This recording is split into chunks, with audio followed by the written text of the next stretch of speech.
স্বাগতম সবাইকে। তোমরা দেখছো রাতের অজানা জগৎ।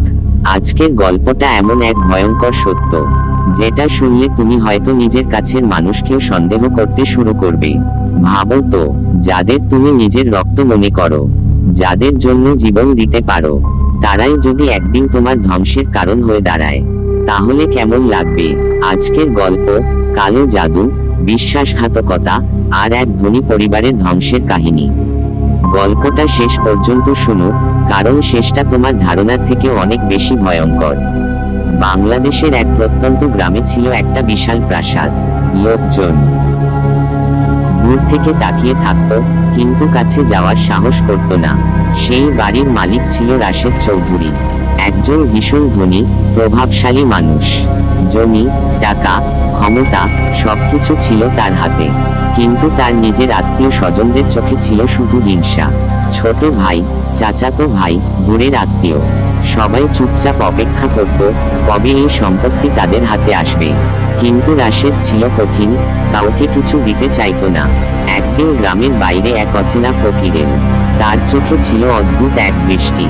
সে কারো সাথে কথা বলতো না, কিন্তু কিছু আত্মীয় গোপনে তার কাছে যেতে শুরু করলো। সেখান থেকে শুরু হলো কালো জাদু।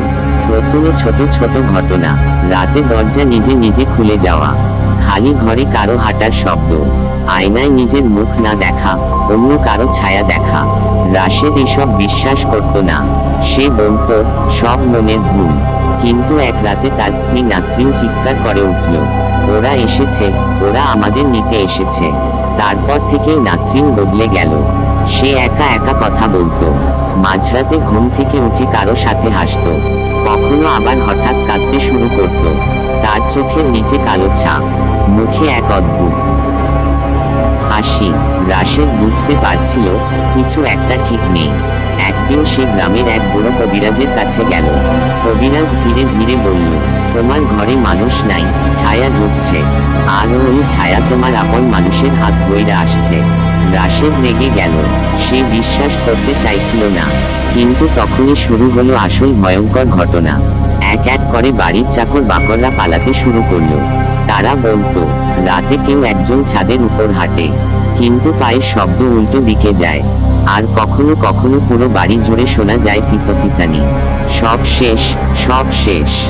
এক রাতে রাশেদ নিজে দেখল তার ছোট ভাই দাঁড়িয়ে আছে আঙিনায়, কিন্তু তার চোখ পুরো কালো, মুখে এক অদ্ভুত হাসি। ভাই, তুমি সব একা খাইছো, এখন ভাগ দিবার সময়।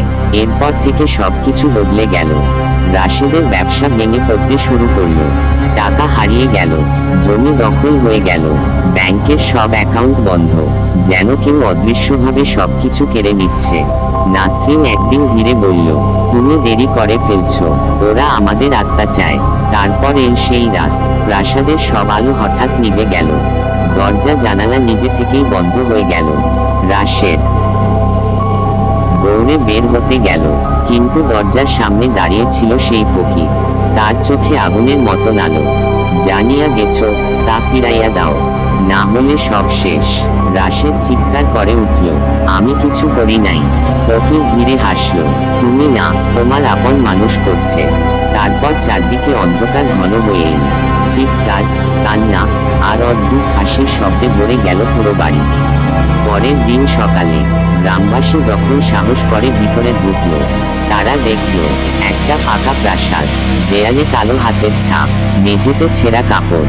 রাশেদ, নাসরিন, কেউ নেই, শুধু এক কোণে বসে ছিল সেই ফকির, চুপচাপ। কেউ কাছে যেতে সাহস করল না। দূর থেকে শুধু একটা কথা শোনা গেল, যে নিজের রক্তকে বিশ্বাসঘাতক বানায়, তার ঘর কখনো বাঁচে না।